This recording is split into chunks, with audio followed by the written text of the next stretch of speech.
This call is for professional investors and eligible counterparties only. Any views expressed in this communication are those of the fund manager and are subject to change without notice. They are not necessarily the views of Unicorn Asset Management and do not constitute investment advice. Your capital is at risk. Your past performance is not a guide to future performance. With the housekeeping out of the way, thank you, Simon. Thank you, Alex, for your time this morning. Thank you, everyone, for joining us. If you have any questions on the Unicorn UK Smaller Companies Fund, please do put them in the Q&A box at the bottom center of your screen. Otherwise, I'm going to hand over to Simon and Alex to talk about the smaller companies portfolio, a little bit on recent performance, portfolio positioning, and where they see the outlook and the opportunity in smaller companies in the UK. Thanks, Alistair. Thanks everyone for your time today.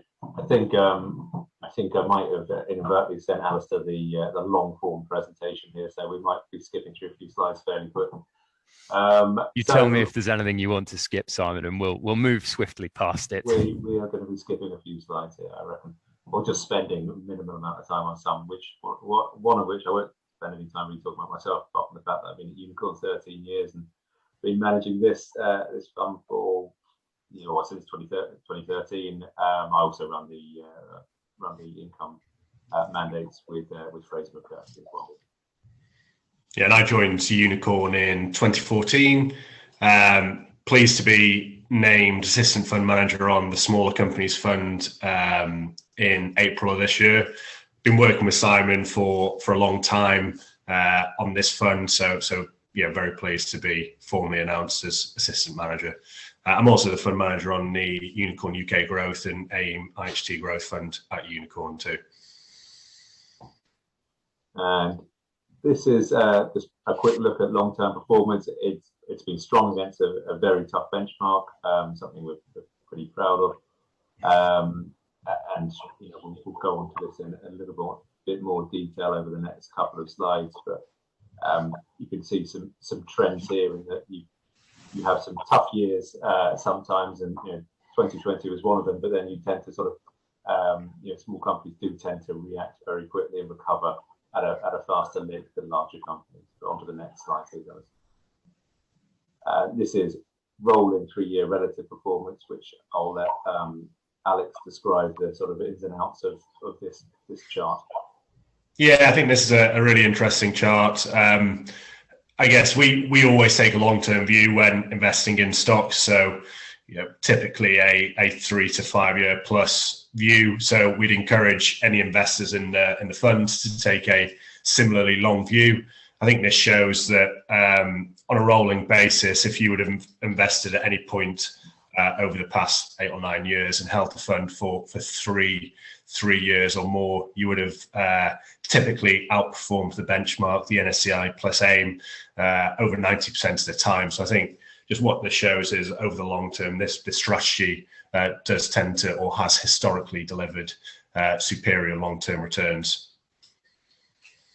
Next slide, please. Yeah, so this is the attribution, and if you've met us before, you'll know that any of the oils I'm involved with at Unicorn or any of the ones Alex is as well, we exclude certain sectors. So there's no miners, there's no oil and gas, there's no pharmaceuticals, as a hard rule right at the beginning of the process, and that does affect either positively or negatively how we behave in a performance basis against the benchmark in many cases. So what you see here is the attribution that's split out between stock selection and asset allocation. Asset allocation has frankly hampered over the last year, but good stock selection has helped performance.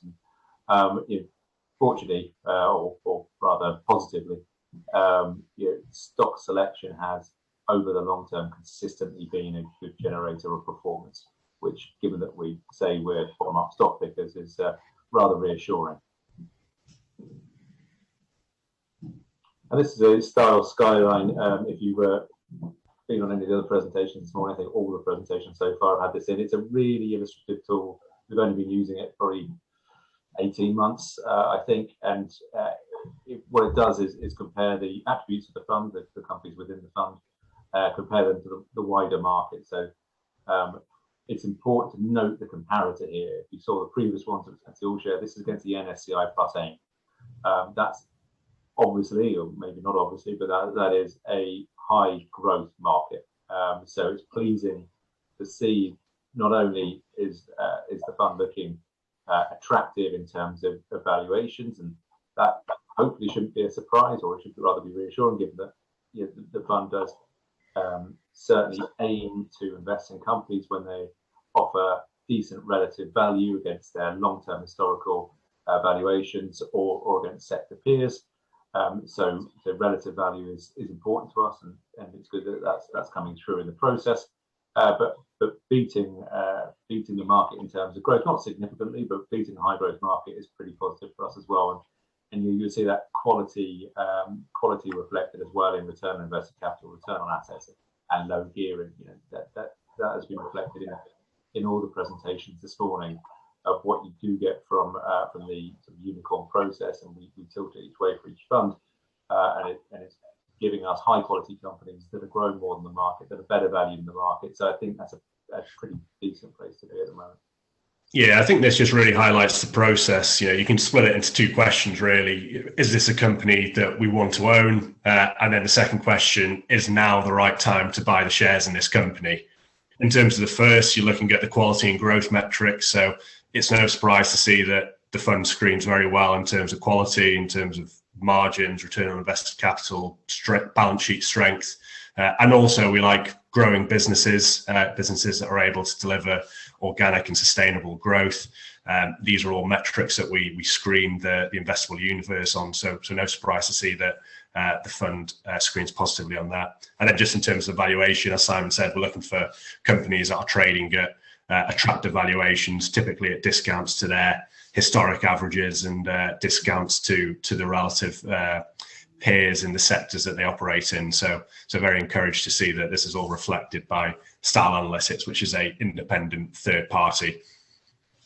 Yeah, just re-emphasise there really what Alistair said.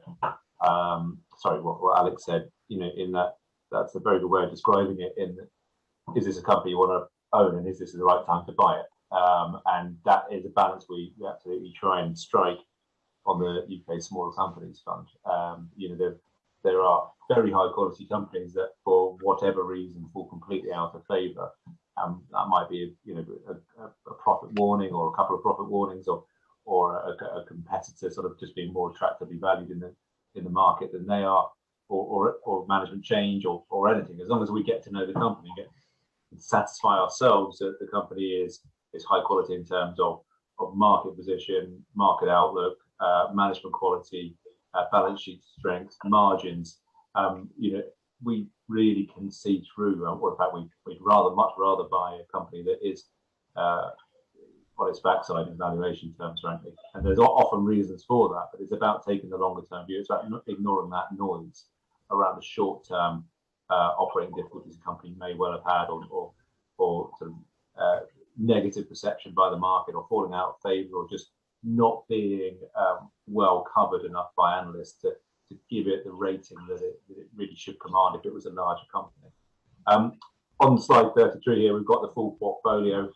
Again, it's arranged by market cap. You can see here, this is the true smaller companies portfolio.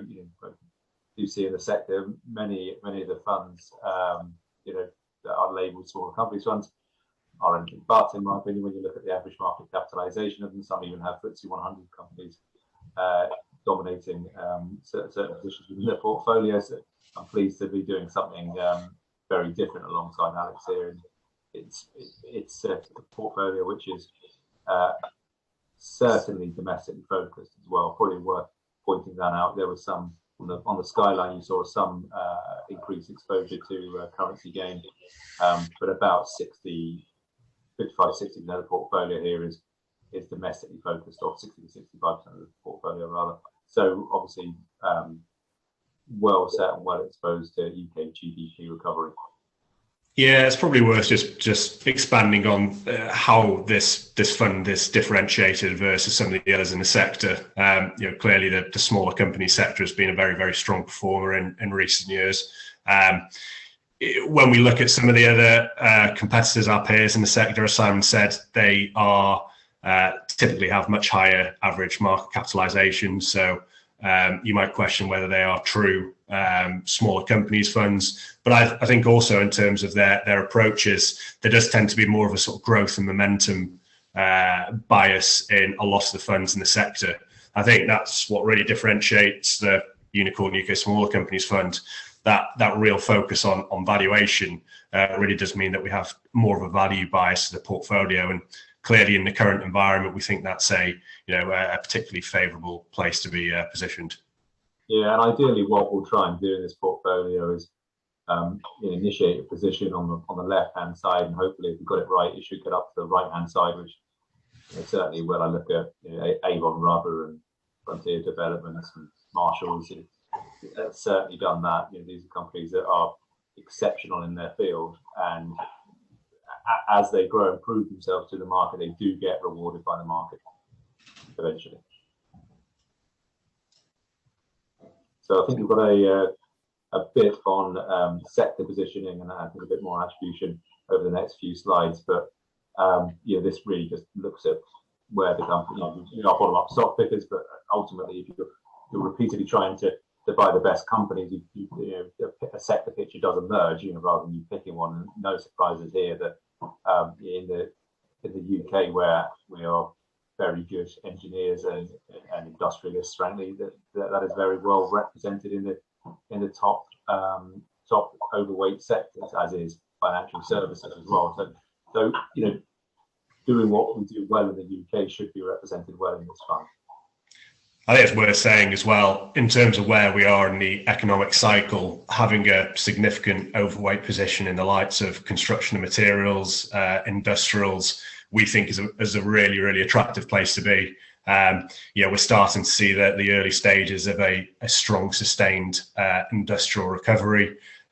Inventory levels are very, very low across most industrial customers. So we think a lot of these companies are going to benefit not only from a return to volumes, also benefit from many of the cost savings which Simon talked about earlier, but also a general, more broader restocking within customer operations. So we think the outlook for some of these industrials is very, very positive. Yeah, absolutely. Next slide, please, Alistair. We'll talk through a couple of the investee holdings just to give a flavour of what we like, and why we find these companies particularly interesting now. This is Somera, and they make machines that screed and lay concrete. Essentially, they do it in a automated, laser guided, very high spec finish way, and the higher the quality of the spec that's finished by the specified by the architect, the more likely it is that a Somera machine will be used to lay the concrete. The US is its largest market. It's a global market leader with exposure to the US infrastructure spend, it says there, which absolutely hits the nail on the head. These are large areas of concrete, essentially, and I think 2/3 of its market is the United States. And just on the bottom left here, Alex has done a pretty straightforward table to just highlight in stark contrast the differences between companies with similar drivers that are further up the market cap scale. So you look at Ferguson, you look at Ashtead, both industrials essentially that are heavily exposed to the United States. You look at their PE multiples and compare it against Somera, which, as you can see from the share price chart above it, has enjoyed a recent run, yet still sitting at just over half the valuation of Ashtead, and also materially below that of Ferguson as well, yielding far more than both of them as well, with a much better operating margin. It's not solely down to this, but one illustrative point is that final line there with the number of analysts. Only two analysts in the market cover Somera, and I remember after the Brexit referendum vote in 2016, when you had that significant shift in their reporting currency of the pound and their significant input of the dollar. The analysts didn't update their forecasts for about another 6 months, I don't think, which led to a pretty interesting pricing opportunity for us, and we just carried on buying it. But I'll let Alex interject there if he has anything more to say on Somera.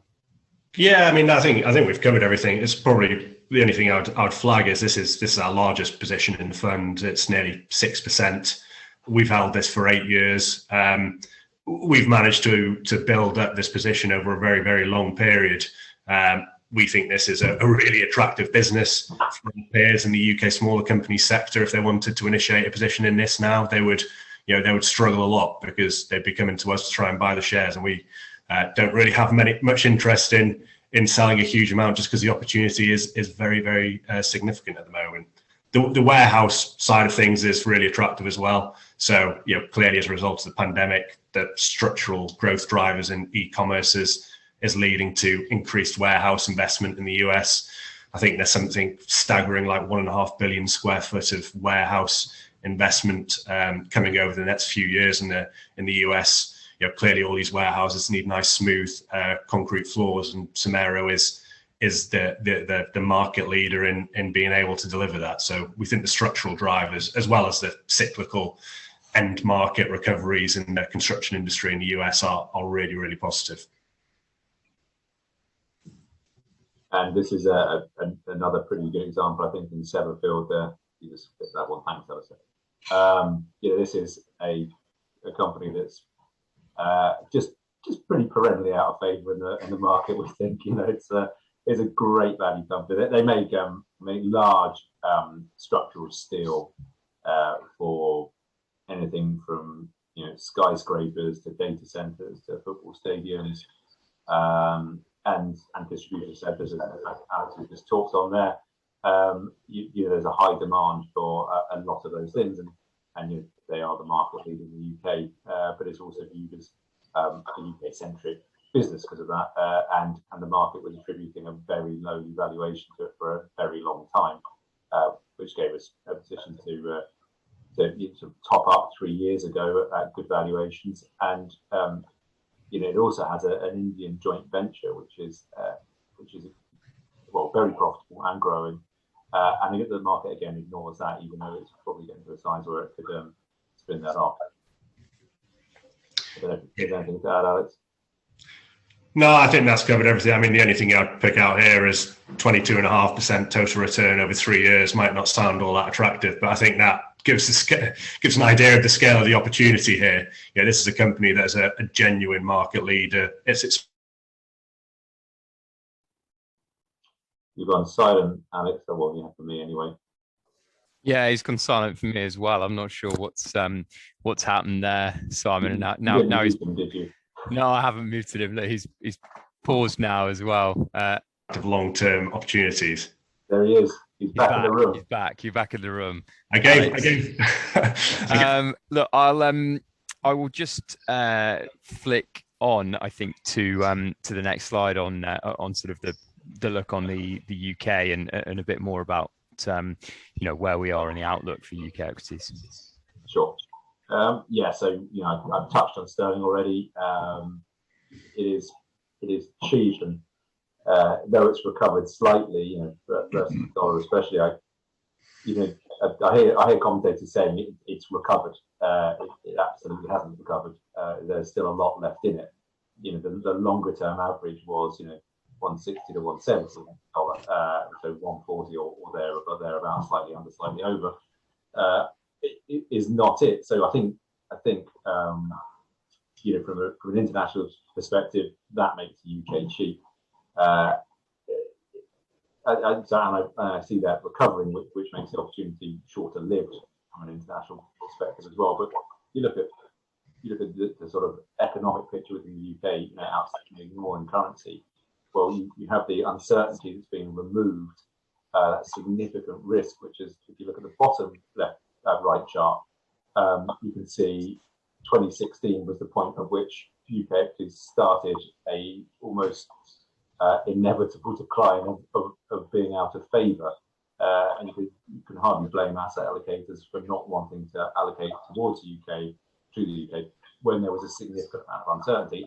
The Brexit agreement has removed that significant amount of uncertainty to a huge extent, and yet we're waiting to see any significant flows back into the UK to reverse that trend, and rather optimistically looking forward to it when it does happen. But you couple that with the vaccine rollout, which has just been tremendously successful, on a relative basis, at the least, puts the UK in a really enviable position. And you can see UK GDP forecasts regularly being revised upwards fairly significantly. We think that's a trend that will last, a good couple of years. And what drives that? Small caps. Small caps are absolutely, there's a driver of it, and they're just a geared play on UK economic recovery. Yeah, I think that the flow side of things are really interesting. As Simon said, there's been persistent outflow since the referendum. You don't need to see much reversal in that to see it filter down to small caps. And once money does start returning to the small cap space more broadly, it really can be a significant tailwind to some of these stocks. You don't need to see much money coming into this market to really drive some very attractive returns over the medium term. And this is the conclusion slide. It's a fund with a decent track record, a good track record, strong track record, and the current, or the crisis we're currently sort of 14 months through is providing and continues to provide opportunities to add companies or top up companies at really attractive valuations. And what we are seeing from our underlying companies is a repeated message and a very, very strong trend of companies on an operating level outperforming in recovery. They are trading better than they certainly expected, not just 12 months ago, but 6 or 3 months ago. The guidance is repeatedly being upgraded by many of the companies reporting in the portfolio, and something we focus on. We focus on well-financed companies, and these companies are in a strong position. They have strong balance sheets, and that does contrast with many of the companies that really went through a tough time over the pandemic that are now seen as reopening plays. And we won't really be getting involved with many of them because they don't have strong enough balance sheets. They will be fighting other fires later down the line, which the market is being pretty myopic at the moment and not really realizing or putting enough weight on that. The last few points here, UK equities are undoubtedly unloved on a global perspective, therefore represent significant value, and the outlook for them is potentially hugely positive, and we certainly feel that. Thanks, Simon. Look, a couple of questions that have come across, so I will just jump in and put these to you. One of them refers to the performance slide on the fund, so I'll just jump back there to the strong long-term track record of the Smaller Companies Fund. The question was specifically around 2020. What were the main reasons for the slight underperformance of the fund versus the benchmark in 2020? There was sector allocation issues. We did have a slide in for this, which is that's why I thought I'd given you the long form presentation. It was sector. We do have it. I think we might have skipped over that one, bad boy. So you can see here, there's this, the negative stock moves, not particularly significant there. But when you look at not being in oil and gas or pharma, that was a pretty significant drag of over 5% combined there. Yeah, I think also the vaccine news in November, some of the strong recoveries in share prices came from those sectors most exposed to the lifting of lockdown restrictions and companies really which were probably priced to fail at that point. The market took it as a huge relief that perhaps these companies with very, very high levels of debt weren't going to go bust. Accordingly, a lot of the short interest that was in those stocks unwound, and there was a big, a strong share price recovery as a result of that. So I think it's to do with a bit of a timing effect of when the vaccine news was released, and some of those stocks recovered very strongly. I think when you're looking ahead now, that reopening trade seems to have played out, and a lot of these companies with very levered balance sheets are. The market is beginning to reappraise the growth outlook, and their share prices are starting to come under a bit more pressure again now. Thanks, Alex. A question, Simon, for you. We obviously touched on Somero, and you touched on the kind of relative valuations. The question is it surprising that nobody's bought Somero? Maybe.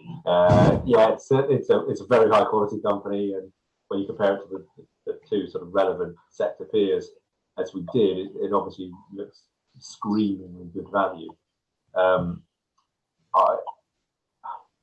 Companies are never bought when you expect them to be bought. I think that's the main thing, and it's often when it's often when you least expect it they're bought, frankly, and that's certainly the case we've seen with a number of our companies. No, M&A activity is ticking up, and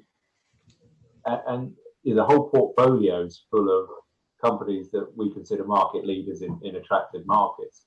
So, if I'm honest, and I don't want to sound glib about this, I'm surprised that they all haven't been bought. It's that attractive, and many of them are that small. Yeah, it's probably worth saying that you'd never initiate a position in a company in anticipation of it being bought out, as you touched on there. Impossible to time, but yeah, you're holding all these businesses because you believe they're long-term winners, not just an attractive M&A target. Yeah. Final question is, you sort of alluded to this, but there's been a lot of chat around the UK obviously being out of favour. Some of the big investment banks have kind of upgraded the status of the UK to being a buy. We've seen that since the Brexit deal came through, and also on the back of the kind of speed and success of the vaccine rollout. Are you starting to see any of the names in the portfolio, either in this smaller company's portfolio or across the funds at Unicorn, being stopped being bought up by any sort of institutions? You do all your own dealing on all the funds at Unicorn. Are you hearing anything from the brokers? Is there more activity? There's good demand, yeah, definitely. I think that's a trend that's been particularly stark in the stuff that you might frame as less liquid. So stuff that you can't always just do just put an order on and get it complete immediately. That those sorts of trades in companies that Alex or myself might have to get on the phone to a number of brokers for, or IB a number of brokers, and find out what their form is. We're seeing those proactively come to us bidding for companies. Would you agree with that, Alex? Yeah, I'd agree with that. And not only UK buyers, there are overseas buyers as well. Warpaint, for example, this is a company that we've owned for a number of years in the portfolio. It's been through its fair share of challenges, but we think it's in a really strong position now on a very, very cheap valuation. Recently, there was a very high-profile US value buyer on the shareholder register, which probably would have been completely unheard of a few years back. But clearly, this area of the market, these very, very high-quality companies at attractive valuations, is attracting a wider audience now. Great. Thanks, Alex. And thank you, Simon.